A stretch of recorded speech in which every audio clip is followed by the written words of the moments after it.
Uma boa tarde a todos. Sejam todos muito bem-vindos a essa quarta-feira, dia 10 de novembro de 2021. Reunião de captação de nossa Casa Espírita Cantinho de Jesus. Estamos realizando ainda de forma virtual e logo, logo estaremos presencialmente atuando em nossa casa. Capítulo 25 do Evangelho segundo o Espiritismo traz o título Buscai e achareis. Allan Kardec ele vai subdividir nos seguintes itens. Ajuda-te e o céu te ajudará. Olhai as aves do céu, não vos canseis pelo ouro. Nós estamos trabalhando este primeiro item, ajuda-te e o céu te ajudará. Kardec vai extrair uma passagem do Evangelho de Mateus, no capítulo 7, versículos 7 a 11. Lá no texto bíblico, na tradução de João Ferreira de Almeida, ele dá o seguinte subtítulo: A bondade de Deus. É interessante esse subtítulo. A bondade de Deus. E nós, na doutrina espírita, sabemos que Deus traz dentro dos seus atributos a bondade por excelência. Ele é justo, misericordioso e bondoso. Bom, mas eu gostaria de reler o trecho bíblico para entender, dentro da fala de Jesus, qual é a bondade de Deus. Diz Jesus, está dentro do ensinamento do Sermão do Monte, ou Sermão da Montanha, capítulo 7, versículos 7 a 11. Pedi, dar-se-vos-á. Buscai e achareis. Esse é o título que Kardec dá ao capítulo 25.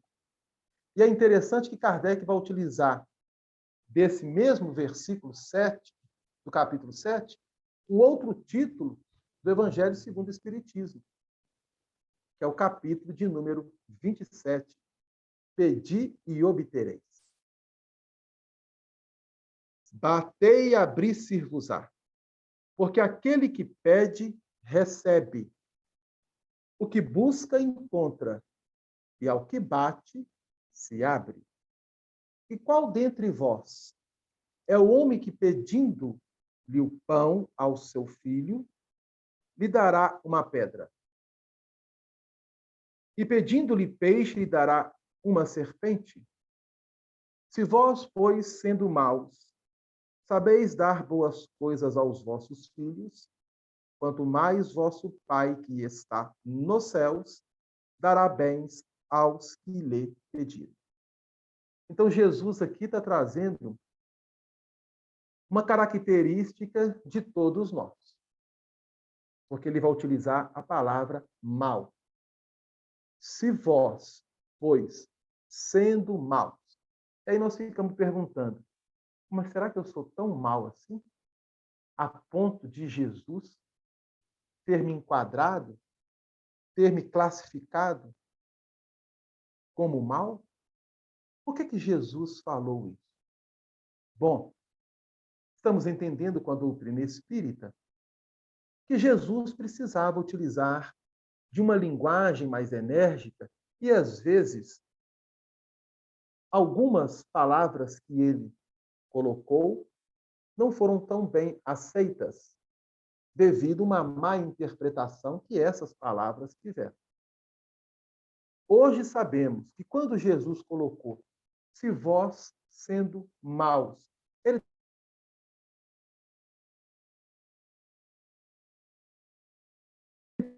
está falando da característica dos espíritos terrestres. Passamos ainda.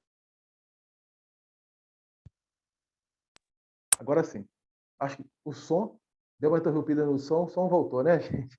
Voltou. Agora então, está ok. Nós estamos terceira ordem da escala espírita, ainda no planeta Terra.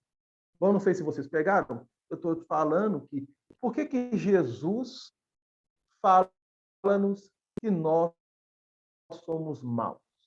Como interpretar, como entender isso? a doutrina espírita nos dá a chave. Ela vai nos informar que ainda participamos, a grande maioria dos espíritos que se encontram na Terra, tanto encarnados como desencarnados, da terceira ordem da escala espírita.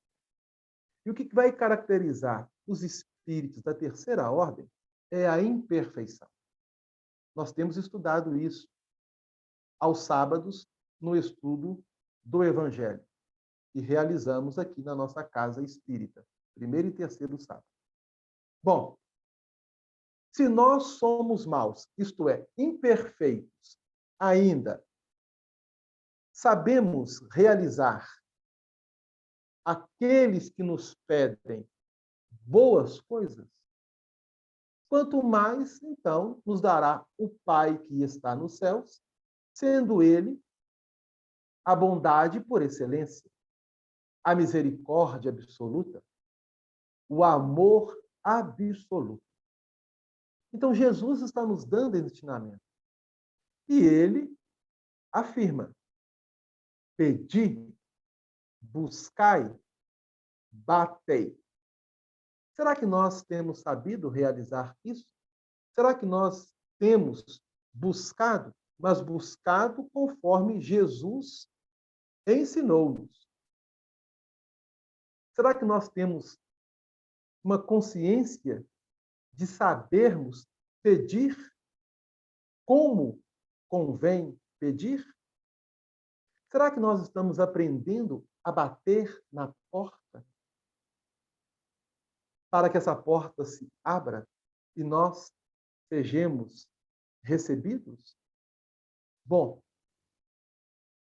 retirando os aspectos literais e trabalhando do ponto de vista moral, que é o objetivo do ensinamento de Jesus e que a doutrina espírita vem reviver, e trabalhar esse ensinamento moral para que nós possamos fazer a nossa transformação, a nossa renovação, a nossa reformulação através das experiências, tanto no plano físico quanto no plano espiritual.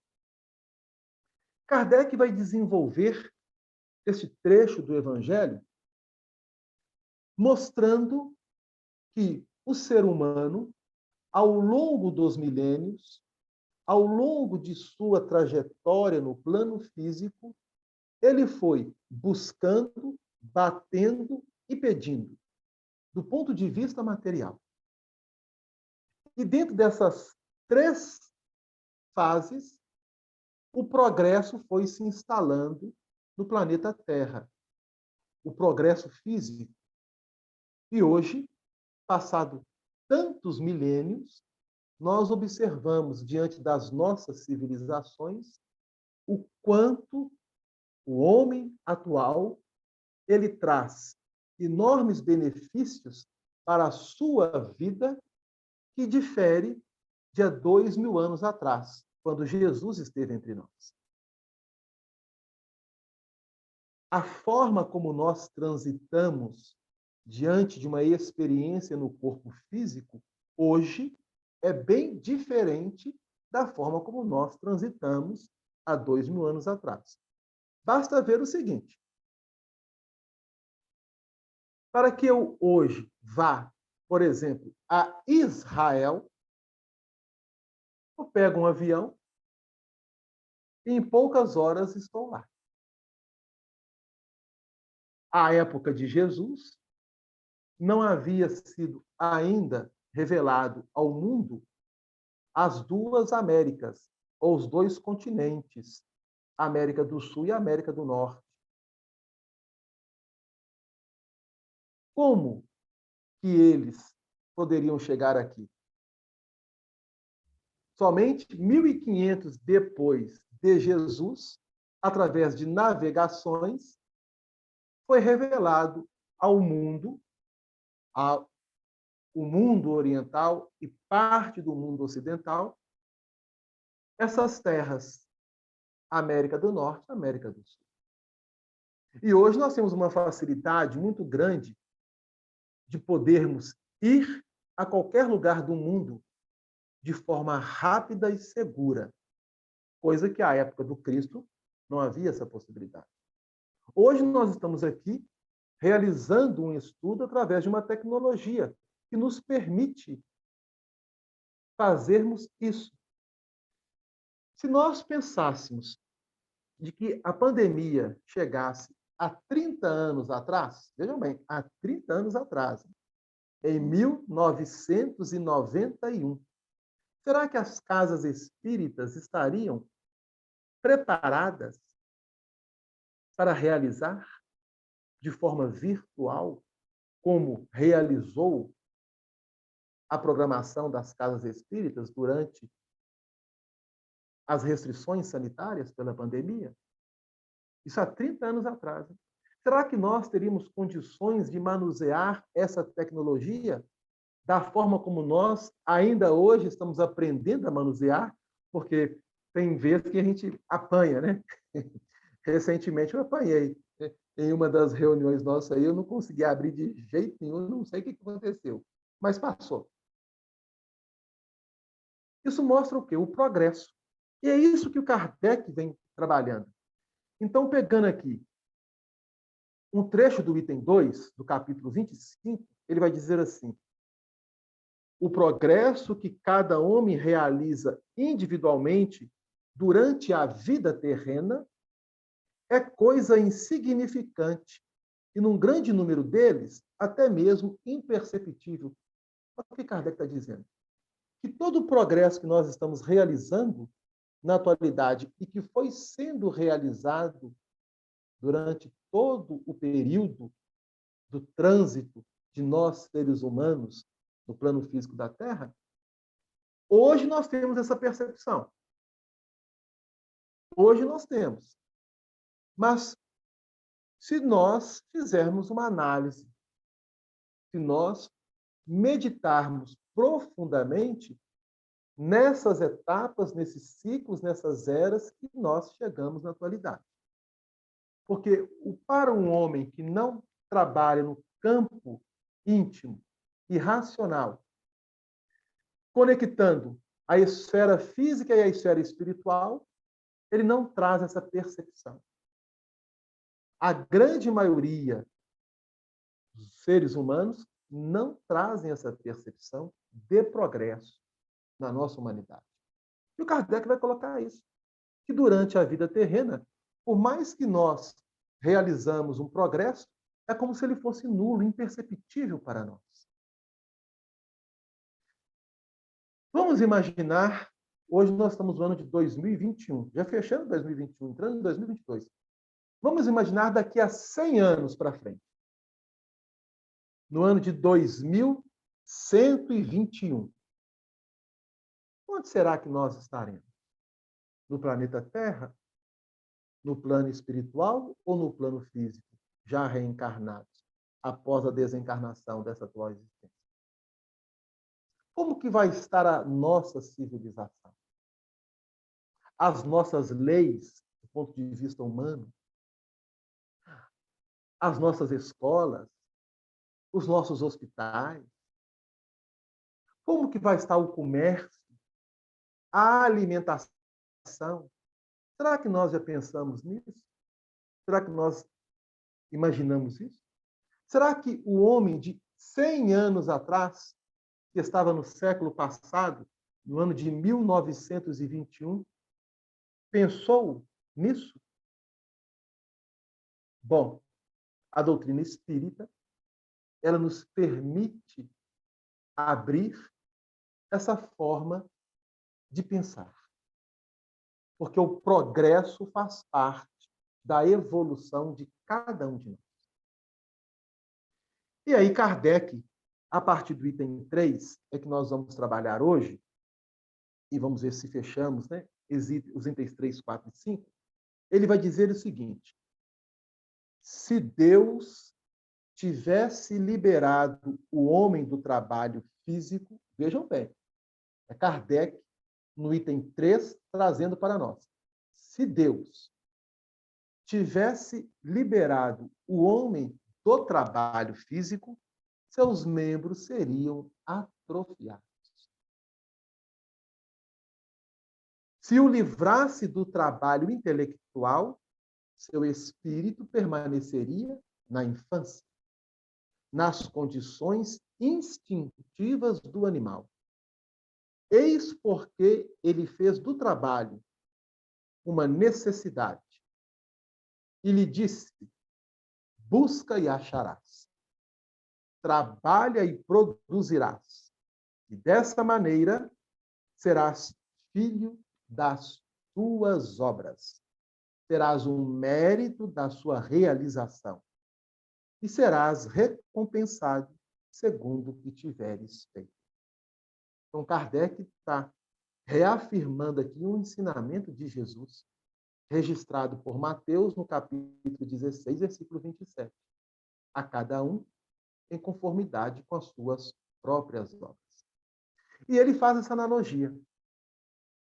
Se nós ficarmos parados, de braços cruzados, esperando que tudo chegue até nós, qual merecimento teria? É através do trabalho, não somente físico, mas principalmente intelectual, é que nós, espíritos encarnados e desencarnados, vamos promovendo o nosso progresso íntimo, como consequência, o progresso material. Então, Deus criou o trabalho como uma ferramenta de desenvolvimento e de crescimento de cada um de nós. E quando nós falamos trabalho, nós não estamos apenas falando de trabalho físico, porque Kardec trabalha aqui também o intelectual. Lá no Livro dos Espíritos, na terceira parte, dentro das leis morais, nós temos lá a lei do trabalho. É uma lei moral. E Kardec faz a pergunta: podemos considerar o trabalho em qual aspecto? E a espiritualidade vai responder que toda ocupação útil é trabalho.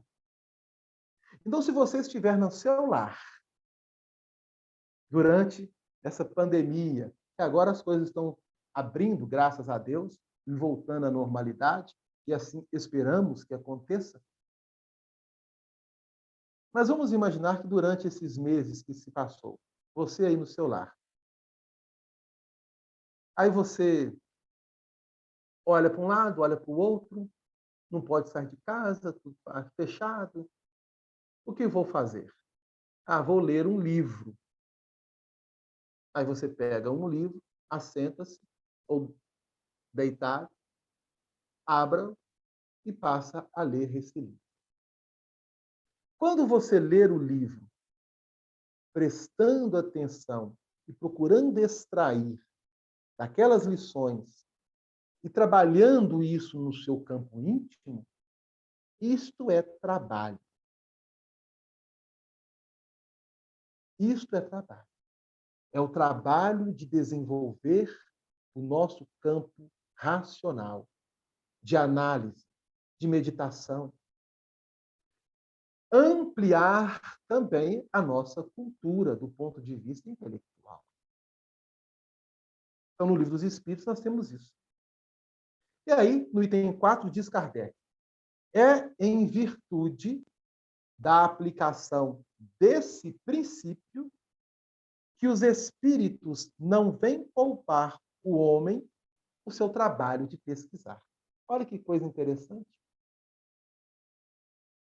Os espíritos superiores, eles nos dão sustentação e suporte para que, através dos nossos esforços, nós busquemos, no campo de pesquisa, o desenvolvimento nas mais diversas áreas em que o ser humano irá atuar. Trazendo-lhe descobertas e invenções já feitas e prontas para a utilização, de maneira a só ter que tomá-las nas mãos, sem sequer o incômodo de um pequeno esforço, nem mesmo de pensar. Se assim fosse, então veja bem, os espíritos dão suporte e nos dão sustentação. Mas se nós não pegássemos na massa e realizar aquilo que deve ser realizado por nós, que merecimento teríamos? E aí Kardec está dizendo o seguinte: em virtude de uma aplicação do princípio, se os espíritos eles nos poupassem de fazer o trabalho que cabe a nós fazermos e de realizar as pesquisas que cabe a nós realizarmos, bom, isso seria muito cômodo. Aí ele vai dizer assim: se assim fosse, o mais preguiçoso poderia enriquecer-se e o mais ignorante tornar-se sábio. Ambos sem nenhum esforço e atribuindo-se o mérito do que não haviam feito. Não. Os espíritos não vêm livrar o homem, e aí ele vai colocar, da lei do trabalho. É uma lei e é uma necessidade. Mas mostrar-lhe o alvo que deve atingir e a rota que o leve a ele. Mas mostrar-lhe o alvo que deve atingir e a rota que o leve a ele. Então, se você não gosta de trabalhar, tome cuidado. Tome cuidado, porque você não vai criar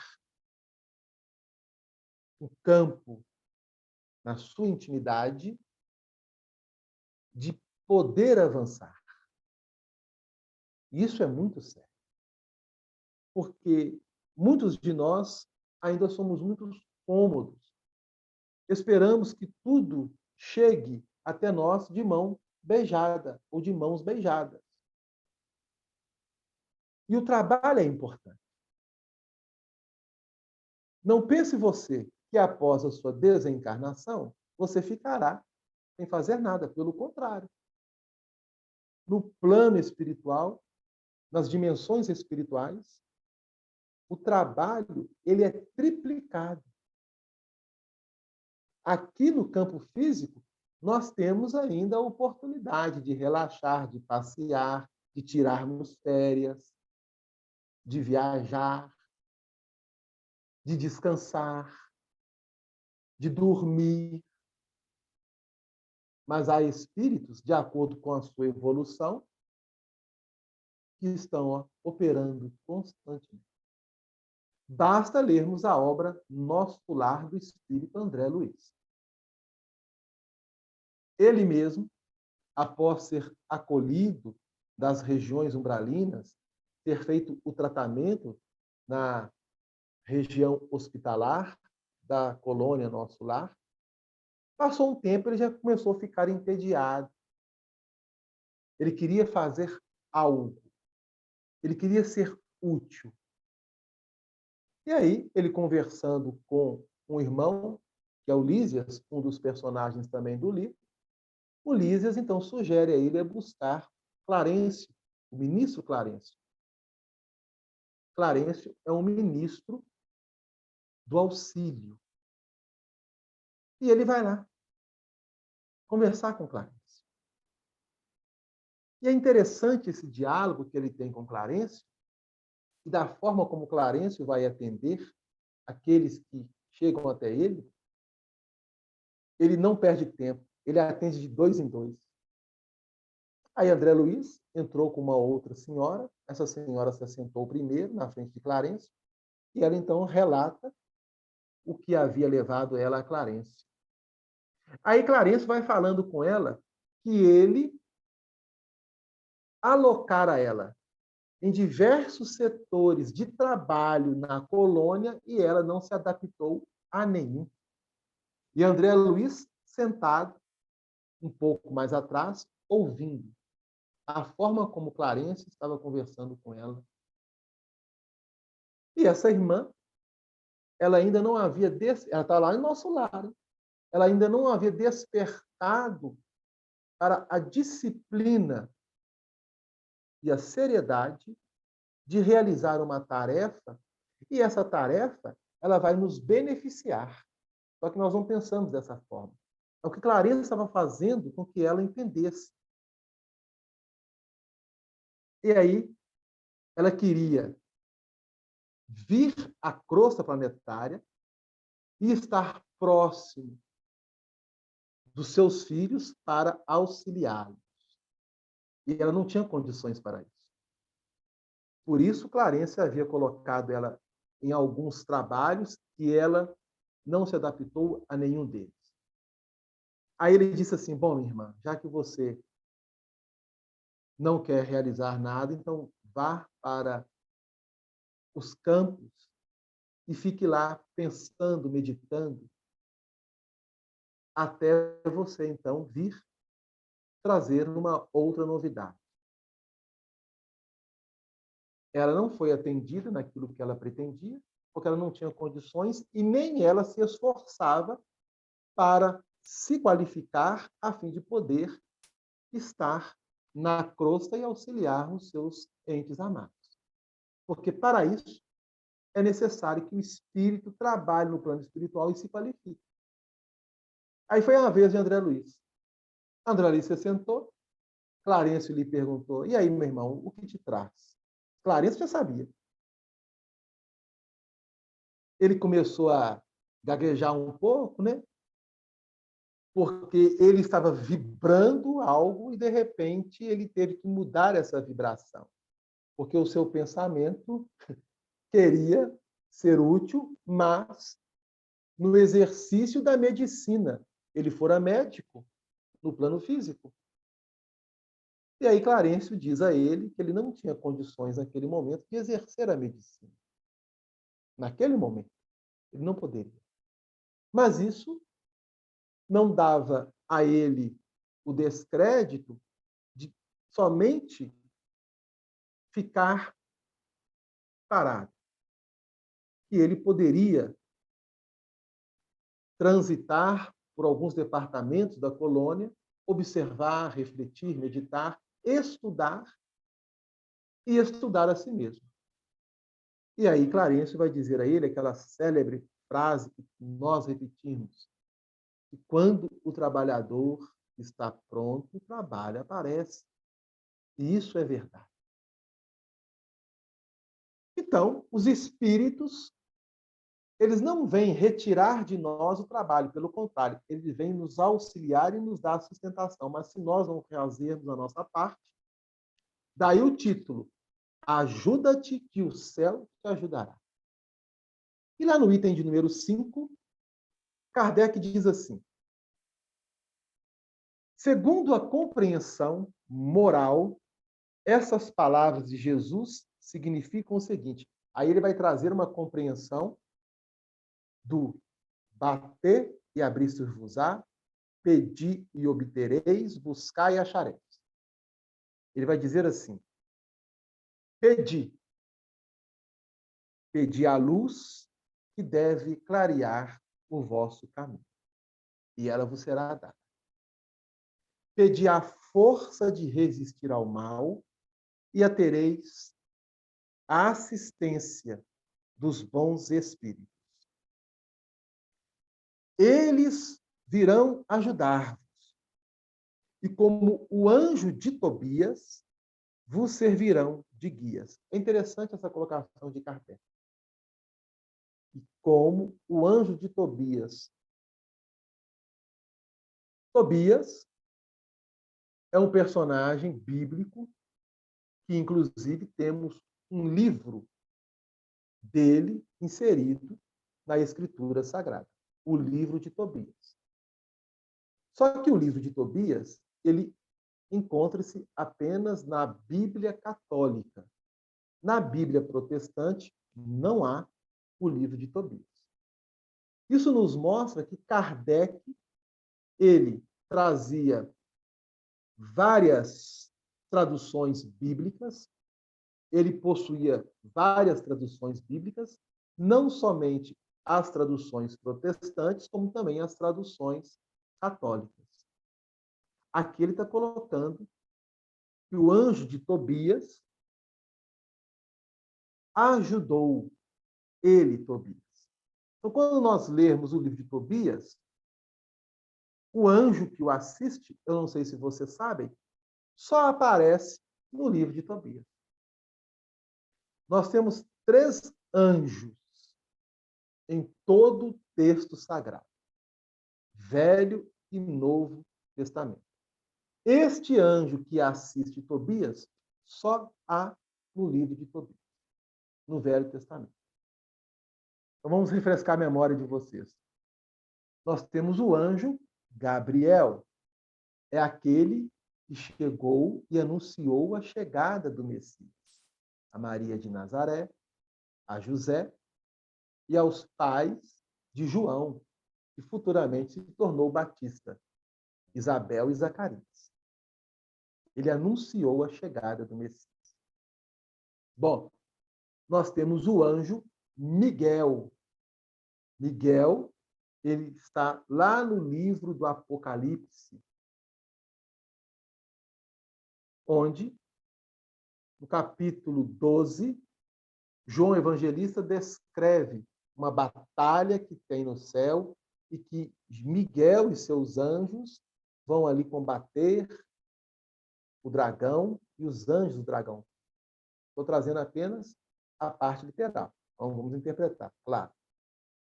E qual é o outro anjo que aparece? Gabriel, Miguel, Rafael. O anjo Rafael era o que assessorava Tobias. Então, eu vou ler aqui, porque eu achei interessante essa colocação de Kardec. Eu vou abrir aqui o livro de Tobias, tá? E lá no capítulo 12, tem a manifestação do anjo a Tobias. Então, o anjo, ele aparece, ele se materializa e ele conversa com Tobias. E lá no capítulo 12, versículo 15, ele vai dizer assim: eu sou o anjo Rafael, um dos 7 que assistimos na presença do Senhor. Capítulo 12, versículo 15, do livro de Tobias. Eu sou o anjo Rafael, um dos 7 que assistimos na presença do Senhor. Bom, um dos 7. Nós sabemos mais 2, Gabriel e Miguel. E os outros 4, quem são? Eu não sei. Não sei. Porque o texto bíblico não nos informa quem os são. Então, são 7 espíritos que atuam em nome do Senhor. Nós vamos aqui interpretar isso, trazendo apenas uma curiosidade do ponto de vista bíblico. Porque Kardec, ele vai trazer o anjo de Tobias, é o Rafael. Então, os espíritos, que são os mentores, que são os guias, que são os anjos de guarda, eles nos servirão de guias, conforme Kardec coloca. Que saibamos pedir a eles bons conselhos e jamais nós teremos esses conselhos recusados quando pedirmos com sinceridade. Batei a nossa porta e ela vos será aberta, mas pedi sinceramente, com fé, fervor e confiança. Apresentai-vos com humildade e não com arrogância, sem o que sereis abandonados às vossas próprias forças. E as próprias quedas que sofrerdes constituirão a punição do vosso orgulho. Eu vou ler de novo essa frase. Porque nós estamos numa reunião de captação e nós mantemos nessa reunião um contato mais, digamos assim, familiar com os amigos espirituais de nossa casa. E nós sempre pedimos, como nós pedimos no início, antes da prece, por alguns nomes que nos foram endereçados, por nós, pelos tarefeiros da nossa casa, que saibamos bater a porta da espiritualidade. Essa porta precisa ser batida com humildade. É o que nos revela Kardec. Com humildade e sinceridade. Com fé, fervor e confiança. Se nós batermos com arrogância, Kardec está colocando para nós: os espíritos nos abandonam. Sem o que sereis abandonados às vossas próprias forças. E as próprias quedas que sofrerdes constituirão a punição do vosso orgulho. É esse o sentido dessas palavras do Cristo. Buscai e achareis. Batei e abrir-se-vos-á. E o pedi e obtereis. Kardec vai desenvolver no capítulo 27 do Evangelho segundo o Espiritismo. Então, nós vamos fechar por hoje a nossa reunião, agradecendo imensamente a Jesus, aos nossos benfeitores espirituais, e já que nós estamos aqui batendo, buscando e pedindo, nada melhor do que pedirmos a eles força, a cada um de nós, para darmos continuidade na nossa programação dessa atual existência. Seja no campo familiar, no campo profissional, nos entretenimentos que nós vamos tendo ao longo dessa existência, mas principalmente o nosso comprometimento na tarefa que abraçamos dentro da causa espírita. Que saibamos levar a bandeira da doutrina espírita e sermos essa bandeira, sermos, conforme ensina-nos Paulo, a carta viva do Evangelho de Jesus, através dos nossos pensamentos, das nossas atitudes, das nossas falas. Que saibamos dignificar o termo espírita cristão. Que assim seja. Então, desejamos a todos uma boa tarde e que Jesus nos abençoe. Que pena tê-la